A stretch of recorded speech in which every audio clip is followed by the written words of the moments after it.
Starting in the late 1960s and lasting for almost 2 decades, Italy was haunted by their own Jack the Ripper. While multiple people were arrested for the murders, it is still unclear today who exactly murdered 16 innocent people. Today we uncover the disturbing crimes of the Monster of Florence. This is Red Web.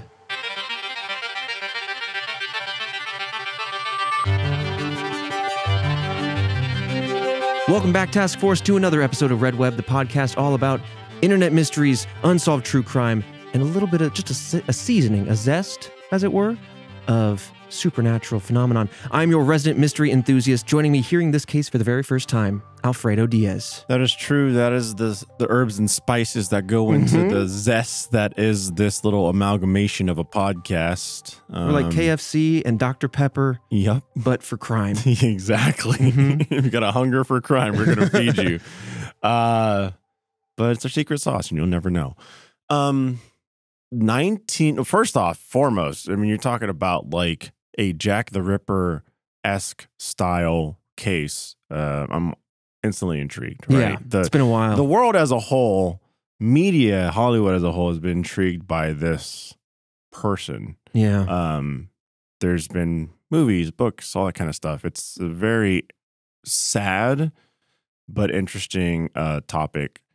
The fact that there's someone that is essentially that equivalent, but for a different place, I'm interested. Seems like every country's got one. Yes. You know, this morbidly fascinating but deeply unwell killer.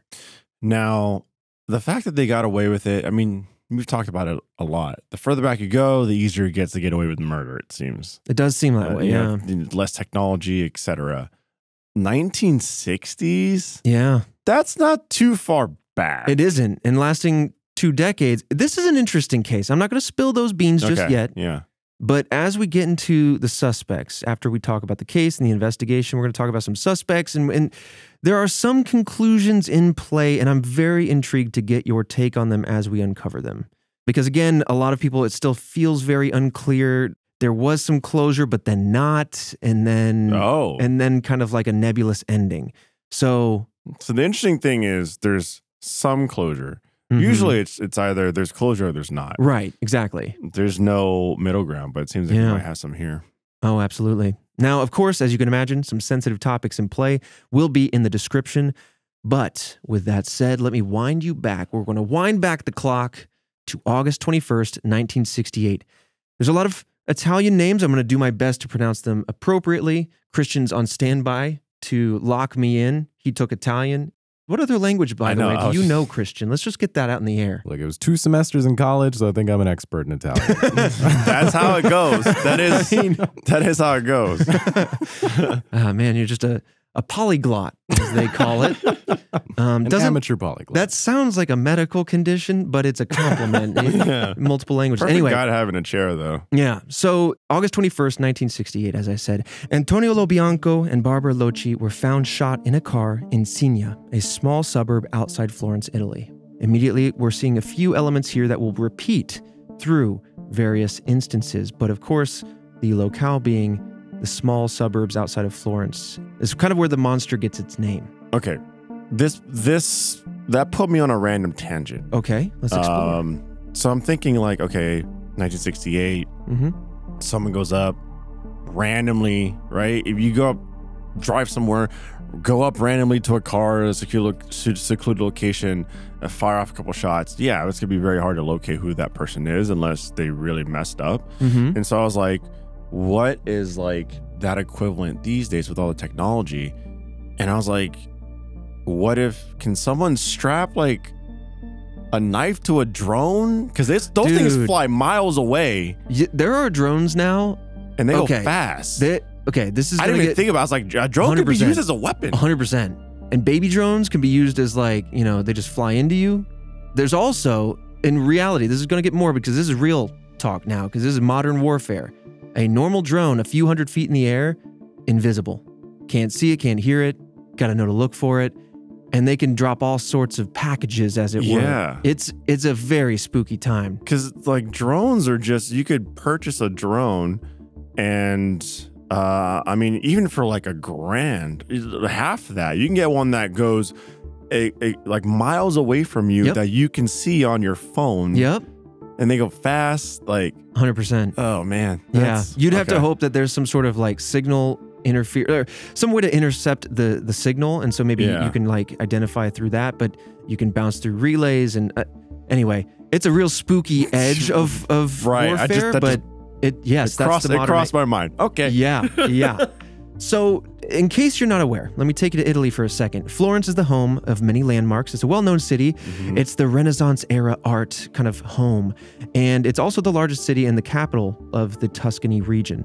So, Loci's 6-year-old son, this is terrible, was asleep in the back seat of the vehicle when all of this went down.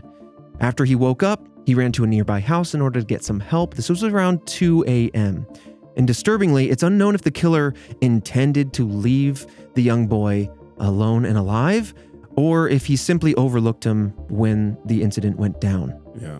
But both Lo Bianco and Loci were married to other people, and Loci's husband was arrested for the murder. We're going to come back to any suspects later on. Wait, so there was how many people in the car? The boy? 2 people. You have Antonio Lo Bianco and Barbara Loci, who are both shot and killed. Mm-hmm. And then the third individual is a 6-year-old son in the back seat. But both adults were married to other people? Yes. So this was like an affair thing? It seems that way. Oh, that's just a little bit of tea I wasn't expecting. Yeah, so Loci's going to come back up. She's kind of a centerpiece for another suspect. So there's a lot of vectors that come off of her. So remember that name will come back. I mean, especially like, a lot of crimes are that of passion. Mm-hmm. So if there's like an affair going on, who knows like what ripple effects that has on other people. 1,000%. Yeah, and it's why, simplifying, but it's why pretty much Loci's husband was arrested for this murder. So now moving forward a month and 6 years. Okay. Yeah, so September 15th, 1974, you have teenagers Stefania Pettini and Pasquale Gentilcore. They were both found dead in Gentilcore's Fiat near Borgo San Lorenzo, which is another suburb of Florence. They had been shot and stabbed, and Pettini, it seemed, had been sexually assaulted. Reportedly, Pettini had complained to a friend earlier. I'm not sure if it's... Actually, okay, it was a few hours earlier to a friend about a man who was scaring her. Not super certain on the source of that, but there are other individuals in this area around this park, I do want to say. This is kind of anecdotal evidence that had also been aware of various voyeurs in the area that had been acting strangely. Jesus. So it's not unlikely that she did see somebody that kind of off-put her, but it is interesting timing. Was it just like a neighborhood that's known for like voyeurism? I think it was a park. Oh, and I don't know much more beyond that. That's just... Look, it's a lovely park, but everyone likes to creep on people in this park. Yeah. There were no known suspects for this particular set of murders. And again, we're at a point in time where we haven't put them all together. We haven't, or I say the police at the time haven't put them together to be one suspect or one string of crimes. Got it. We're still working there. I mean, it's so far apart. Yeah, right? 6 years.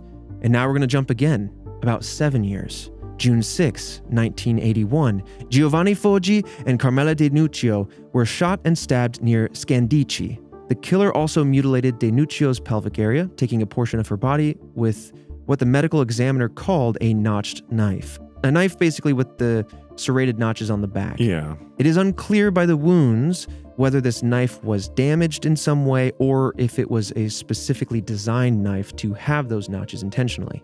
Florence journalists Douglas Preston and Mario Spezzi's 2008 book, The Monster of Florence, quoted the medical examiner describing the cuts as, quote, clean and decisive. So that's definitely going to show up in some of the suspicions around this person. So I see why this has been a difficult case to kind of crack at this point, or even put it together. Because remember, we talked about it, and we've talked about a lot of things, but one of the things that we've kind of talked about and mentioned was the fact that, like, you know, what stops someone from murdering a person and then just never doing it again? Or just, or you know what I mean? Or having bigger gaps. That makes it so difficult to track someone down. But it just seems the usual pattern is if someone is, you know, in that mindset and has that capability, it's something that they continue to do and chase as opposed to like, okay, I'm good, I'll take some time. There are huge gaps here. Yep. Like at this point, you can't even string those together because then the weapons are changing too. Yeah. Because it was guns, now it's guns and knives, and now you're taking a piece off of like the person. So it's not like there's a specific thing that's happening here. Yeah. It's just different and almost like a decade later. Yeah, 100%. This is the case, not to disagree with you, because I think that's a great point. This is the case where police started to string them together a little bit. Interesting. But to your point, they are building on each other. They do kind of have an MO, couples, and then couples in cars, and then with a gun involved, and then the knife comes into play, and then extra violence on top of that comes into play. So see, that's why I can't be a detective then, because I was like couples in cars that just seems so generic in a way, especially, half a decade later. Yeah. But I mean, good on them for being like, I don't know, there was a couple killed 6 years ago. Right. Like we're it could be the same 13 years person. on from the initial. Yeah, 13 years, 6th and 7, right? That's, man, people retire during that time. Yeah, you know what I mean? You're not wrong. I mean, yeah. So I mean, good on them to like piece that together. Yeah. So after this particular murder, police and reporters realized that the murder was connected to the murder of Pettini and Gentilcore due to the similarity of the attack. In particular, both times it seemed the killer used a Winchester Series H with .22 caliber rounds. We'll explore that a little bit more. Same gun, same caliber. Okay. Yeah. There's the details. So interestingly, we talked about voyeurs just not too long ago, but after this particular murder, there was a voyeur who was charged for this crime due to the lack of an alibi. But additionally, why were they looking at this person? Well, it seems that after the murder, this particular person was talking about the couple sometime after. I don't know, Christian, if we know who they were talking to or if they were just overheard talking about the murder itself, and therefore they drew attention to themselves, couldn't provide an alibi, and then they were jailed until the next murder, which we're about to talk about, proved their innocence. Yeah, I mean, nothing proves an innocence harder than like the crimes continuing. Yeah. It sucks going to jail, but at the end of the day, on both ends, right, for the person that was put in jail and the people that are investigating, going like, I mean, well, that's pretty clean cut right there. Yeah, from what we could find, it's not that the voyeur was talking about the murder afterward, but it was more that the voyeur was talking about the couple after the murder had happened. Got it. Okay, so they're talking about the couple. Yeah, so the people who pointed authorities to the voyeur were like, this guy was talking about these two people after they had died. Like, almost like a last known acquaintance kind of thing. Yeah, it seemed like this person had interfaced with them in some way. Or had seen them or been near them, something like that. Gotcha. So at this point, this is when the case started to get its name. This is when the aforementioned Spezzi began to report on this case, and he coined the name Monster di Firenze, or the Monster of Florence, again, since all of these murders were in the suburbs and countryside of Florence, Italy. October 23rd, 1981, Stefano Baldi and Susanna Cambi were shot and stabbed in Bartolini Fields outside Florence. So Cambi was mutilated the same way Danucci had been, with the same notched knife. And the next morning, someone anonymously called Cambi's mother to ask about her, see how she was doing. We don't know if Cambi's murder was public knowledge at that time of the call, but it is a suspiciously timed call, especially since they were anonymous. Yeah. Either way, an interesting point on top of this is that her mother had reported that Cambi confided in her, previous to her murder, that a man was following her. And so it could be this man that was calling. We don't know, but all of this lines up to say that whoever this person was might have been following her and then murdered her, which does remind me of one of the earlier cases where somebody said, hey, this person's kind of freaking me out. They're a little too close. They've been following me. And then hours later, the murder happens. So again, it's adding to the MO of this particular individual. So it seems. Yeah. I mean, I don't know. Nowadays, I feel like if someone's following you, you can go live on your phone real quick. Yeah. You know what I mean? I don't know. Or you can call the police with like a couple extra taps of that power button. Taps. Yeah. Interestingly, this one is not a huge gap. This is, doing quick math, 5 months after the previous one. The thirst. Yeah. And this next one is only 8 months after this one. So it seems to get more consistent after this, up until 85. I mean, there it is. I mean, you look at a lot of serial killer cases, and that of, a good example of Zodiac. Mm-hmm. Usually with serial killers, there's a confidence there. Yes. And this person, I mean, honestly, they were playing it smart in the sense of just like, come on, every 6-7 years. But now you're getting really frequent. So it seemed like, and again, using knowledge of other cases, I don't know, I'm not in the mind of this particular person, but it almost seems like a sick compulsion from the beginning. Yeah. And then other people falling prey to it, saying, oh, it was you. Oh, let's arrest the husband. Yeah. Maybe then it becomes an ego play where the person's going, well, why can't I be recognized for my...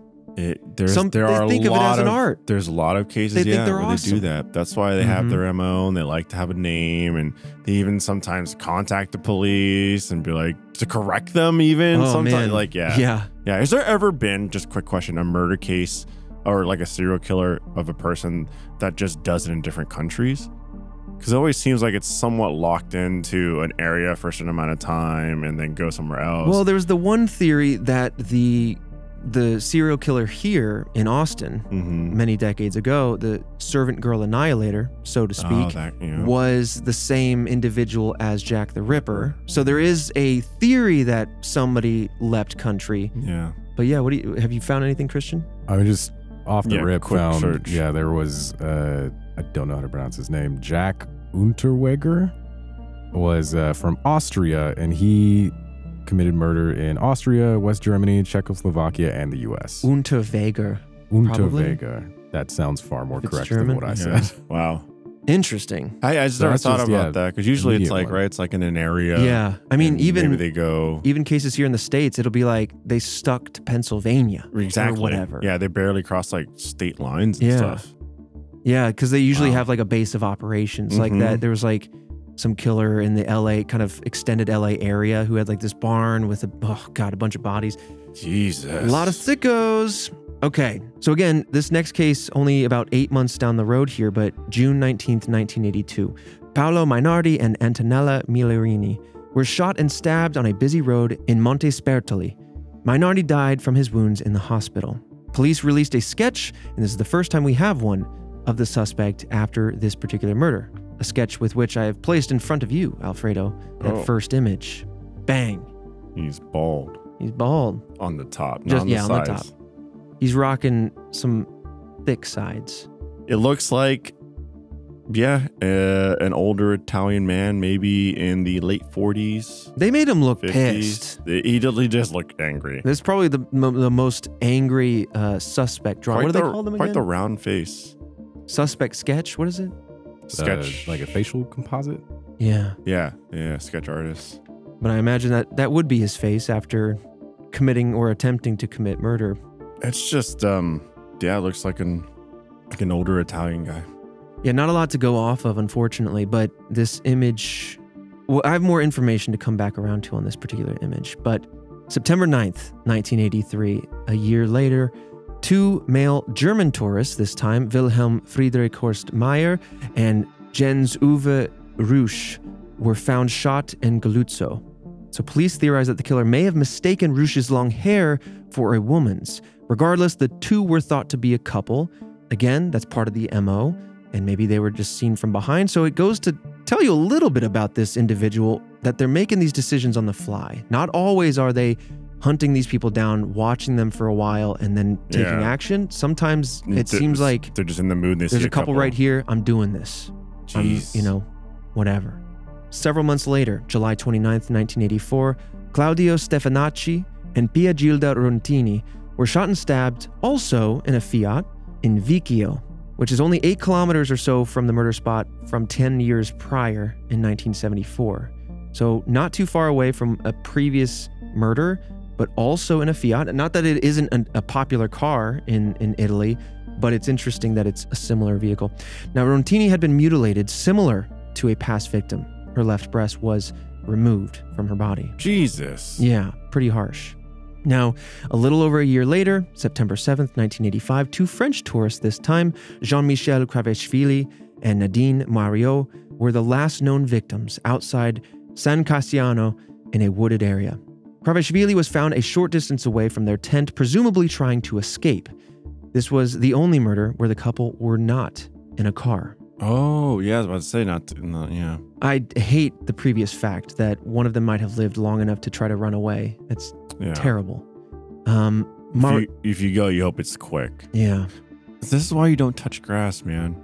Wait, hold on. You just never... I've been doing that every day. That's what my therapist says. Dangerous. They say find sky, chase the horizon, get those toes in the grass. Don't go outside. Okay, that's fair point. I shouldn't. Dangerous out there. I'll rebuke the claims. I'm going to stay inside. I won't listen to the professional. I'm going to take my vitamin D tablets and say, no, son. You were talking about it earlier about a murder was in the, I don't know, it stuck with me. Like, the car was a Fiat. That kind of reminds me of, like, my mind went on this tangent of the, was it the 21 Faces? Yeah, Monster with 21 Faces? Yeah, where they were going after a specific company. And then it kind of sodas, yeah, the sodas, and it kind of tanked the company a little bit. I was like, wow, I guess someone could only, like, it just for example, like it'd be like the BMW murders, and then it's like one person only goes after people with BMWs. I'm like, oh, that could like tank a company's stocks. Yeah, I forgot about that theory, and like that could be part of a motive here. I mean, so far, we only have 2 Fiats confirmed. Otherwise, it's just car in general. Yeah, it's just cars in general, seems like, for the most part. But I'm like, yeah, I guess, like, if a person wanted to, they could target a specific... Like, what if they were a disgruntled ex-employee there? Like, somebody like a factory worker that was like, you know what? I hate people and this particular car company. Right, and that could just ruin stocks for the company. That's interesting. Now... this is where we kind of culminate on this MO kind of developing over the years, where it seems to get more violent, but Mario's body had been mutilated the same way Rontini's was. A part of her breast was mailed to prosecutor Silvia Della Monica in an envelope that used magazine clippings for the address. So again, mutilation happened, but as you kind of anticipated, was then mailed to the prosecutor for this particular case. There it is, that confidence, the like claim to fame. And it was because of this incident, I think, that De La Monica dropped out of the investigation. This was pushing it way over the top, but I believe that she was the lead prosecutor on this case from the very beginning. Now, according to Preston and Spezzi, De La Monica was the only woman investigating the Monster of Florence. The killer presumably misspelled the word Repubblica and only used one B. We do have an image of that particular typo that they had. Just an interesting fact. It could kind of give maybe a little insight into this person. That's true. Yeah. I mean, anything can be a clue. Just try to build up some like profile. Also, I hate to misspell something like that. Right. You know what I mean? Right. Like that's all over the newspapers and stuff like that, or just is the whole department, and then you're just misspelling words. Now, it wasn't long after this incident, this murder, we're not exactly sure why, but the monster appeared to stop. Or at least we know of no other murders committed by this individual. It also appears that the timing of the murders stopping alongside of De La Monica's withdrawal from the investigations were purely coincidental, not necessarily done because the only woman on the case was stepping away from it. Got it. Just seems like interesting timing. This episode of Red Web is sponsored by Rocket Money. Boys, sitting here in the room with me, do you ever feel like your subscriptions are taking over your life? Yes. You have too many? Far too many. We're all subscribed to something these days. Well, guess what? There's a solution. And I know Fredo knows about it. So I'm springing this on you, Christian. It's called Rocket Money. They're the new hero in town. And Rocket Money is a personal finance app. They're going to find and cancel every unwanted subscription that you have and don't want. They monitor your spending, and they also help lower your bills so you can grow your savings, which is very important. With Rocket Money, you can have full control over your subscriptions and a clear view of your expenses. Fredo, hit him with it. Oh man, it's easy. I mean, every other like month something pops up where I go, oh, I don't need that subscription anymore. And they do it for you. Yeah. I love that. And I just go cancel that for me. And they do. That's the because best part. it's a hassle. Because then it's also like It's like places where like, oh, I don't know my login is for that. Oh my God. Yeah. I subscribe to, how many things you subscribe to once you got to create a login, then you just go, I don't need that anymore. It's a trial. 4 years ago for the one trial. Yeah. Yeah, you got to remember your like high school email, and then there's a trial that converts. And that's like, and then you go to the retention team, and then hundreds of dollars. Hundreds of dollars for sure. And that could be just for one. Just for one. Yeah. But yeah, I don't want to deal with the retention team. They're going to guilt me, and they're going to say, here's another. No. I just want to, please. Okay, Rocket Money does it. Excellent. So Rocket Money has over 5 million users, and they've saved a total, oh my gosh, can you guess? Of $500 million of canceled subscriptions, saving members up to $740 a year on average when using all of the app's features. Incredible savings. Stop wasting money on things you don't use and cancel your unwanted subscriptions by going to rocketmoney.com/redweb. That's rocketmoney.com/redweb. And just in case somebody just pulled their phone out, rocketmoney.com/redweb. But with that, let's dive into from the cases into the actual investigation. In every murder, couples were targeted, and all but one of the couples were in parked cars. It does seem that there was an abundance of couples during this time period because, according to Preston and Spetsy, once again, many Italian young people still live with their parents, especially before marriage.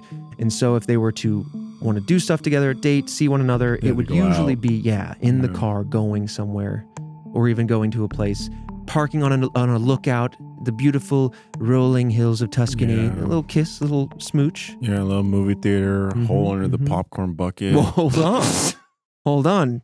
Where's that butter going? That's for a high. That's for a high five.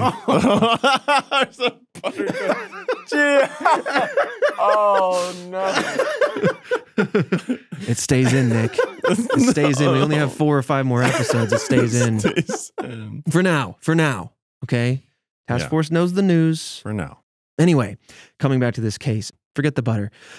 All but one of these murders occurred under a new moon, which is also interesting and will show up in the suspect's arena, but essentially a new moon means there's no visible moon. It's covered in shadow, extra dark. So either it was part of some ritualistic element, which we'll explore, or this person was smart enough, had the foresight enough to wait for a non-moonlit night, and so they was extra dark.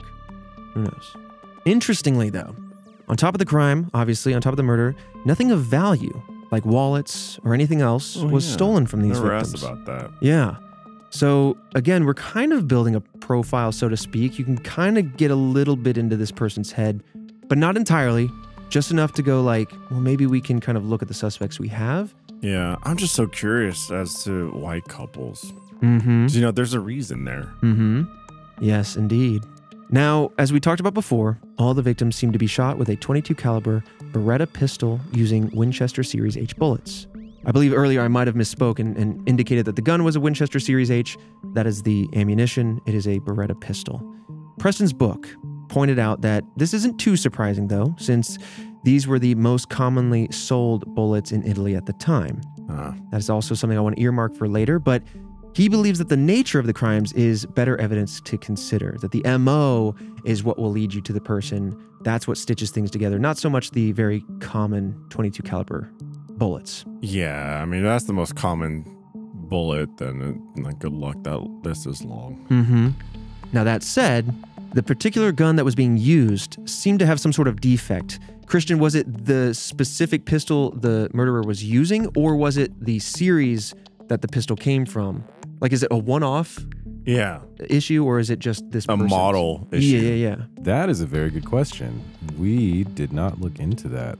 Just from my knowledge of the Beretta series and the case and the way that it was investigated, my assumption was that it was this particular gun just happened to have a defect and was not common with Berettas across the board. But I don't know for sure. That's a really good question. Yeah. If you want to dive into that a little bit, see if we can find anything. But suffice to say, this defect was very important in this case because what it did was the firing pin left a peculiar mark on each of the cartridges. And I do have a picture actually of what that looks like for you. That's what I was going to say. Did it have something to do with the hammer or... Oh, yeah, there it is.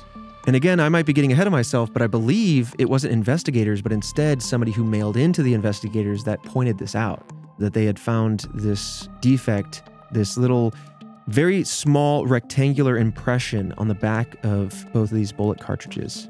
I mean, even then, how do you pinpoint that? You say, everyone in Italy, bring your Berettas and we're going to find you. Yeah, right? I mean, it's not like the store was like, okay, we're going to sell this at a discount. It's got a defect, or we're going to mark it down, and it's going to be on our records. Like, that's just right.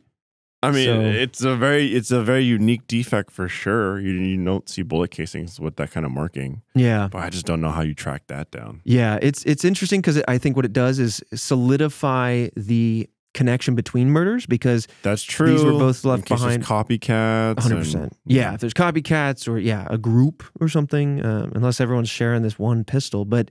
These casings in particular, just for posterity, were discovered, left behind at both the crime scenes at the Borgo and Scandicci murders.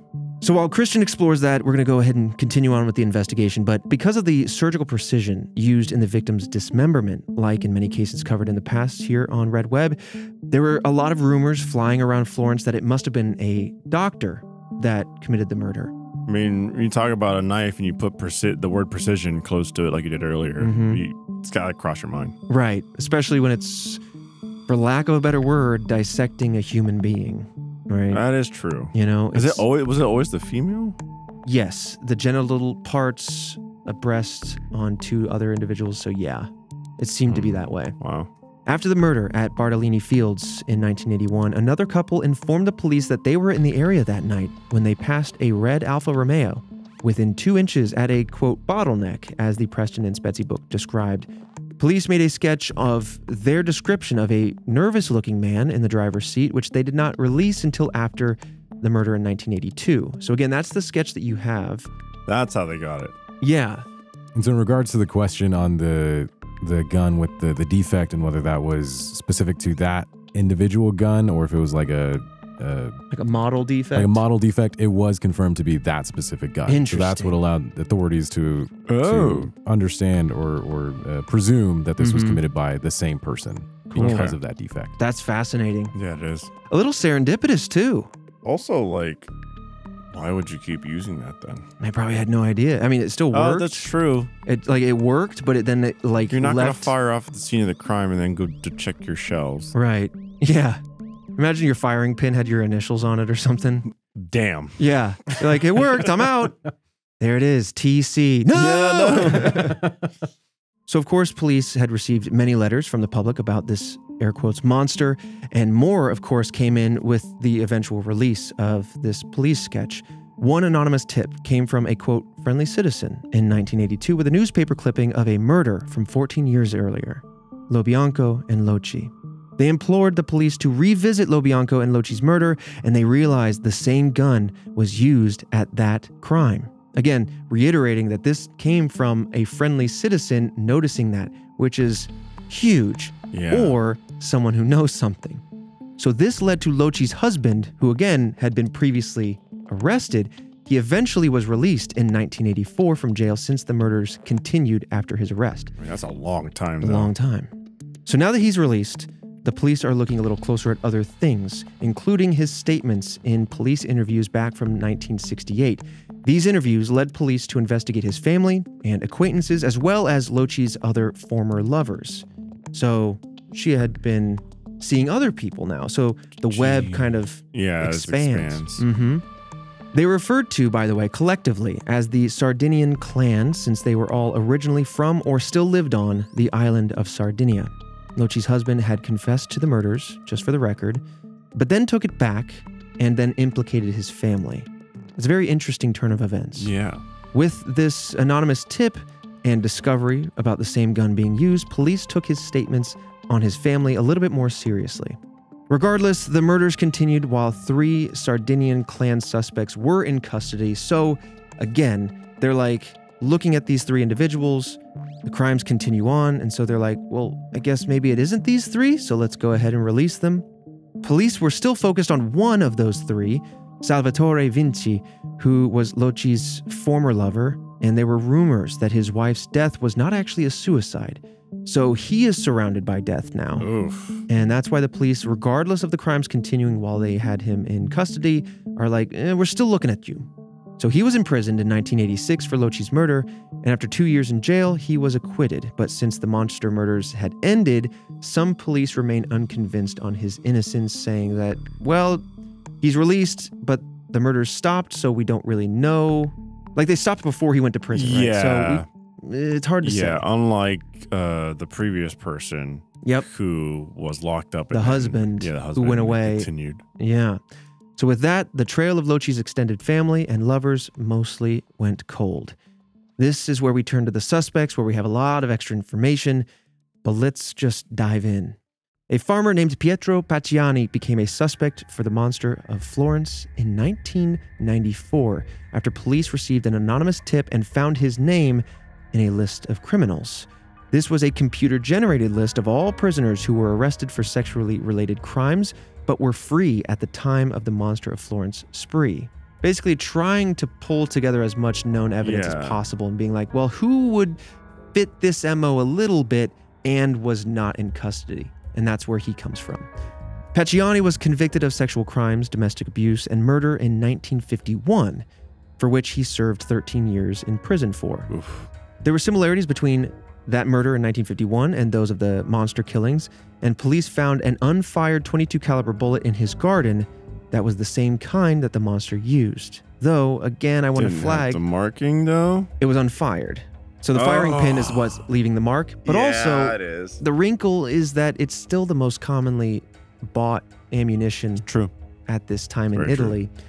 So, I mean, it's something, but I just wanted to flag not enough. that. Yeah. So just for some quick background on this other murder, so we can kind of maybe draw some comparisons. In 1951, Pacciani found his fiancée cheating on him with another man in a parked car in the countryside. He killed the other man, then sexually assaulted his fiancée. Though the bullet was the only physical evidence police could find, and the attack was much less, quote, organized, and was more of a crime of passion, Pacciani attacked the man with objects in the area, then moved the body to a random location. So, there are some big similarities, but there are also some big differences. Yeah. All that said, it's 17 years before the first Monster of Florence murders, so... Yeah, the person's capable of it, though. He's capable of it. And even the monster kind of got even more brutal as time went on, and the MO kind of slightly shifted. So, I don't know. It's an interesting point. But moving on from that, similarities and differences aside, what's very interesting, I think, to police at the time is that Pacciani seemed to live in the epicenter of where these murders all took place, meaning he would be perfectly located to be able to hit all of these crime spots over this amount of time. Pacciani was 60 at the time of the 1985 murder and was known to suffer from a heart condition. The reason I mention this is because that particular murder seemed to have a chase, right? Kraveshvili, who was a 25-year-old trained sprinter who tried to seemingly escape from this attack, didn't make it. And so I do want to put that out there. A 60-year-old individual with a heart condition would probably not be able to outrun a young, well-trained sprinter. I would say... Unless he was already wounded. 100% they wouldn't. But yeah, unless they're already wounded, right? You're talking about, like, if you got close enough to stab him. Also, depending on how good this person is with a gun. It's a great point. You know, you could run pretty far, you still get hit. Yeah, jeez. Yeah. Yeah. Well, however you want to slice it, opinions aside, Pacciani was found guilty of the monster murders in 1994. Oh, wow. Wrinkle. He appealed the decision due to the lack of evidence and was then released. Wrinkle. The appeal was then overruled by the Supreme Court in 1996. And again, this is Italy, not the US Supreme Court, different court. In 1996, they overruled it. But Pacciani had died from a heart attack in 1998 at the age of 73 before a new trial could take place. So that's where I kind of indicated that there was some closure for the case officially, but then it was undone, and then it was reapproached, but then he passed away before anything else could be settled. Did anything else happen after his passing? No. Wow. No. But also he wasn't really officially convicted and arrested until years after the final murder in 1985. So this was 9 years after that. 94 he was found guilty. So yeah, he's a long way away from the last murder. Yeah, so it still stopped though. Right, still stopped. So was it him? Was it somebody else? There's a lot of other suspects to talk about. But before we get to those, I want to say in 2022, very recently, The families of the victims of the Monster of Florence requested that police reopen the case and once again look at Pacciani. Basically to, one, get closure, which is fair, and two, like, yes, he might be dead, but we should at least open the case to then officially say, is he guilty or is he not? Yeah. Because if he's not, is the person still at large? Is somebody else worth figuring out? Again, all for closure, but for the sake of security, safety of everyone in the area, right? So with regards to this request, the lawyer representing the Mario's family member told AFP, which is a French news outlet, quote, "There are elements in the old case files that were wrongly overlooked," end quote. This includes the DNA on the letter mailed with Mario's body parts. However, DNA tests did not match up with Pacciani. Again, this is kind of one of those modernized cases where we look back a few decades and say, a lot of these crimes that came around the turn of the century, kind of early 90s even, have been overturned or been re-understood simply by onlining DNA testing. Technology. 100%. And because of this, it seems, not matching up, the families seem to assert that Pacciani did not act alone. So they're saying, they're still centered on Pacciani, but they're saying that, well, if it's not the DNA kind of saying, okay, it's him, it's not matching up with him, then maybe it's a group, right? This little kind of angle on the theory stems from the 6-year-old child that survived the encounter many decades ago. The child that was found in the car during the first murder told police that he saw shadows, quote, shadows of other men, though he was 6 and his testimony was understandably confused. It was hours later because he had fallen asleep. And the only wrinkle I could say here as well, not to just discredit the 6-year-old, but if there are multiple light sources, multiple street lights, one person can cast several shadows. It's also coming through a car windows, like car glass and everything like that. So it could be casted so many different ways. Right. I wouldn't want to throw that out. It's an interesting idea. But Alfredo as a 6-year-old wouldn't understand details like that. Me as a 6-year-old, I don't remember anything. Yeah. So this next theory kind of stems from that. It attempts to build more, again, lore and motive around Pacciani still. It still seems to center on him. Michele Giuttari, an inspector on the Monster of Florence, who became the chief inspector for the investigative group for serial crimes, believes that the Monster of Florence murders were evidence of cult activity. He claimed that a pyramid-shaped granite stone found near the 1974 crime scene and a circle of stones with a cross in the middle found near the final murder in 1985 were evidence of cult activity. There are, in fact, old yet blurry images of both of those things. Oh, final image. Yeah. But as you look at that, I want you to know that granite stones like this are often used as doorstops in Tuscany. So, jury is kind of still out. It's an interesting angle, but not definitive. What would this be doing at those locations? Kind of ritualistic. So if he's saying that there was this kind of granite stone pyramid shape at the first murder scene, and then especially a circle of stones with a cross in the middle at the final scene, that it could have been cult-like behavior, specifically Satanist behavior, especially because of the cross. Giancarlo Lotti, one of Pacciani's supposed accomplices, also told police that Pacciani was hired by a doctor to commit these murders and collect the genitalia of women for satanic rituals. Even if this was true, why target couples and not just specifically women? Yeah, that's the part that doesn't make sense. I mean, it could be a part of the ritual where it's like the heart of a loving woman or something like, you know what I mean? Some weird cult stuff. Yeah, it could. It could be. They have to be in love. Of course, as you can imagine, Task Force, there are many critics of Giuttari's theory. Alternatively, another suspect's attorney, Nino Filasto, believes that the killer is or appears to be a police officer.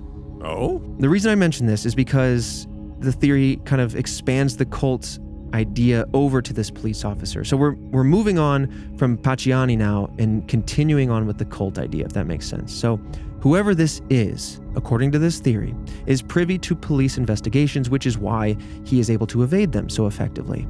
An anonymous witness claimed to have seen a lone police officer casing an area before an attack, though there's no way to prove this claim. Filasto believes that the specificity of the nights of attacks, the new moon, most of them being in the summer, could be related to religious or cult ceremony. I believe the other main swath of murders were in the September-October timeframe. Additionally, this supposed police officer would have been able to approach cars without scaring couples because, hey, it's a police officer, and they're knocking on the windows to check on people. They're not going to run from a police officer. Right. You're just hanging out as a couple, a police officer walking by, you're just like, they're just doing their job, patrolling. Yeah, patrolling. Or also, you're not supposed to be there late at night. Sure. But so that's like kind of two different angles on the idea of a cult, but... Yeah, the police angle comes out of nowhere. Yeah. But I mean, it's because one person possibly saw a police officer kind of like scouting an area. Moving on, some more suspects here. After Pacciani died, police tried two of his supposed accomplices, Mario Vanni and Giancarlo Lotti. So Lotti was going to be a surprise witness in Pacciani's retrial and claimed that he witnessed Pacciani and Vanni committing the final Monster of Florence murder in 1985. He claimed that he was simply the lookout for Vanni and Pacciani, that he had nothing to do with it. I'm just a guy seeing a thing before a retrial that never happened. Vanni was a witness at Pacciani's first trial in 1996 and told the court that he and Pacciani were, quote, picnic companions, compagni di merende. After Pacciani's death, the court found Vanni and Lotti guilty of the murders, but the public and victims' families still believed the crime to be unsolved. Again, another uncertainty with the closure or not. Author Antonio Segini believes that Lotti alone was the monster. Lotti was a voyeur and saw the 1968 couple, so he was a witness in that crime, and his car was seen nearby the crime scene of the 1985 attack.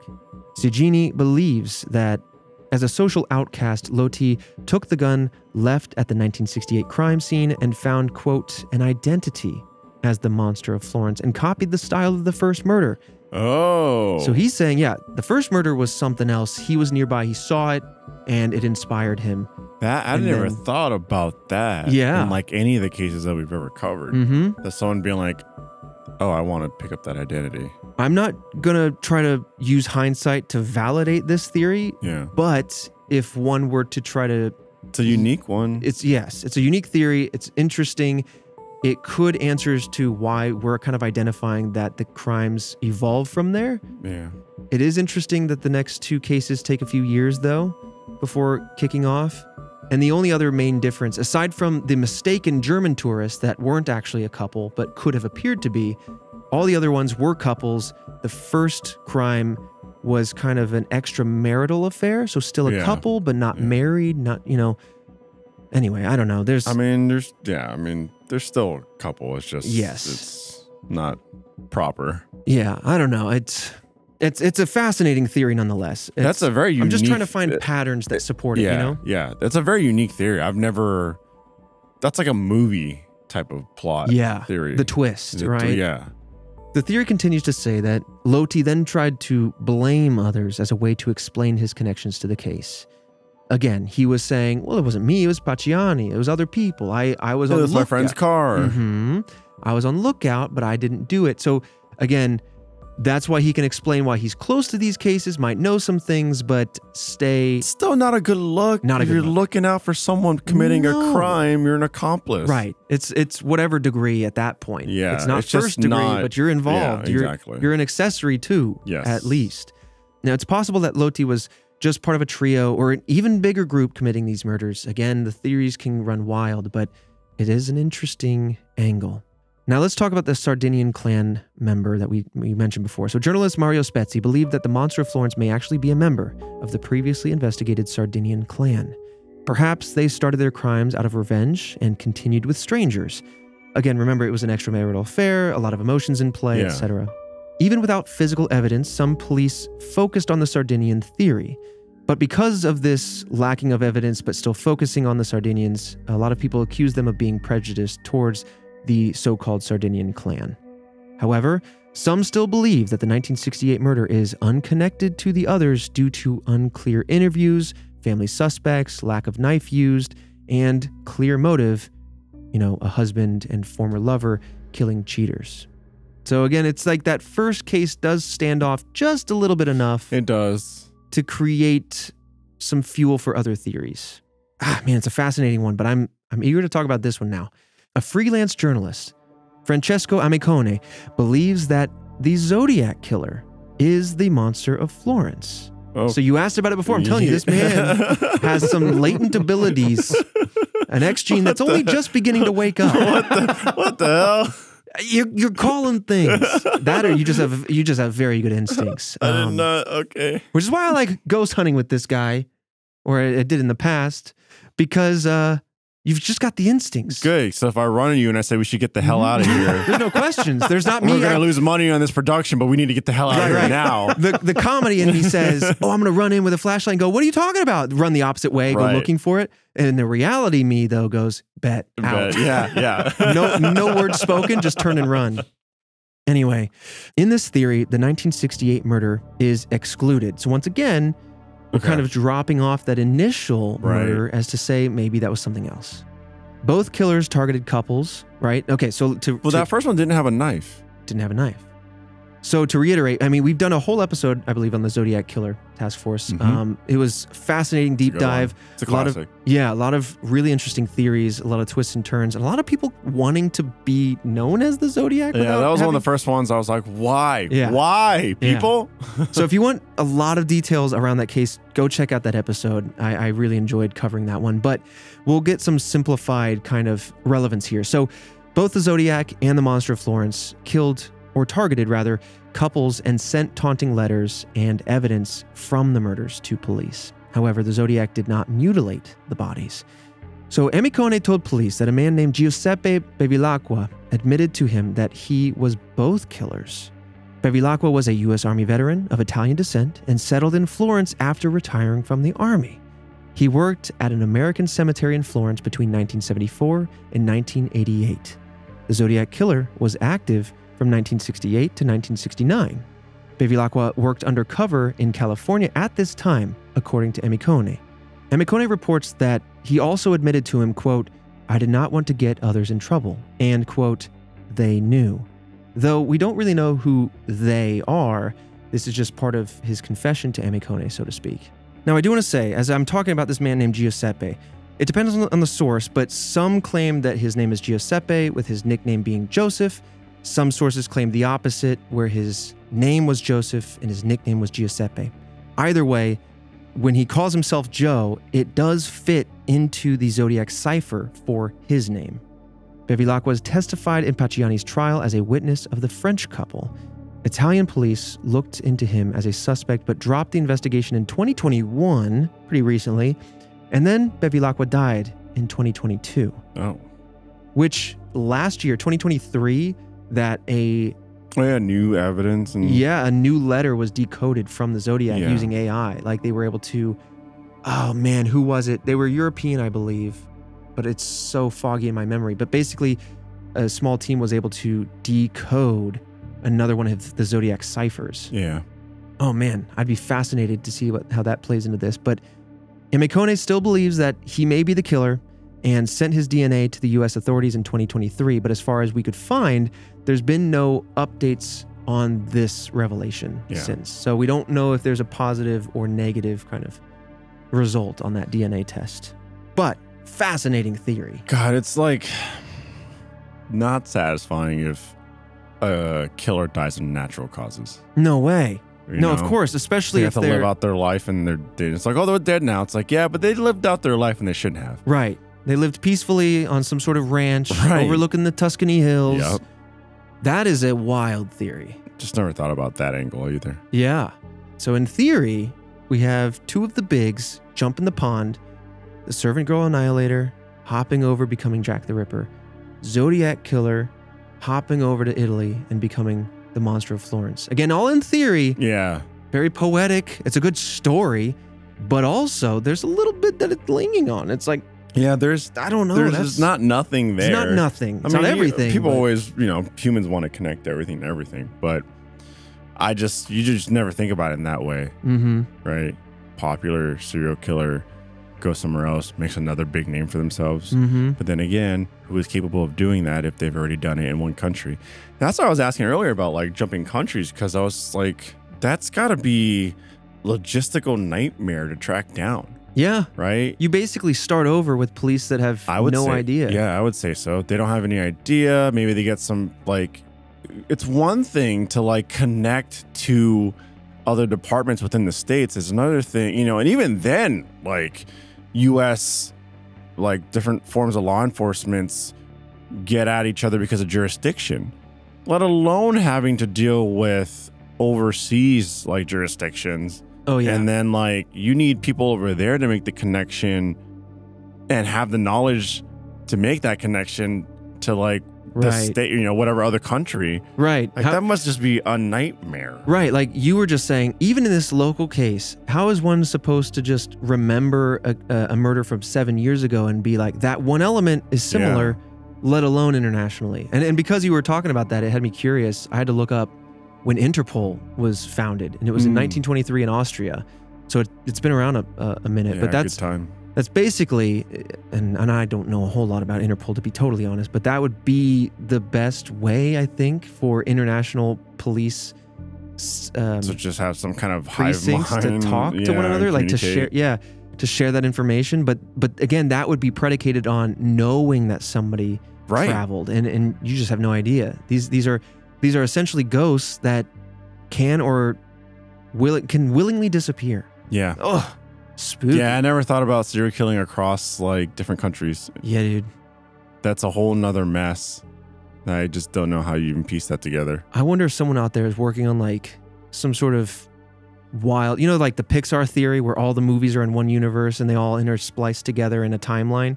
Someone's working on a murder theory where it's like they have all of the serial killing timelines put together, and they're like, can someone manage to like swing between these all? True. You know? I bet they can get big chunks.